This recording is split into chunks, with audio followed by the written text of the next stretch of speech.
ఏపీలో నామినేషన్లు జోరందుకున్నాయి. ఇవాళ భారీగా వైఎస్ఆర్సీపీ అభ్యర్థులు నామినేషన్లు వేశారు. వైఎస్ఆర్సీపీ నామినేషన్ల ర్యాలీలు జన జాతరను తలపిస్తున్నాయి. నామినేషన్ల ర్యాలీకి వస్తున్న ప్రజాస్పందన చూస్తుంటే వార్ వన్ సైడే అంటున్నారు వైఎస్ఆర్సీపీ అభ్యర్థులు. సర్వేపల్లి నియోజకవర్గ అభ్యర్థిగా మంత్రి కాకాణి గోవర్ధన్ రెడ్డి, డోన్ అభ్యర్థి బుగ్గన, ఆముదాల వలస అభ్యర్థిగా స్పీకర్ తమ్మినేని సీతారాం నామినేషన్ దాఖలు చేశారు.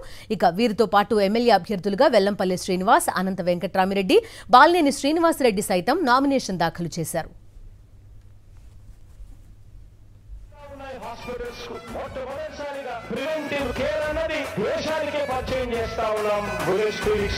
ఈ 4 సంవత్సరాల కాలంలోనే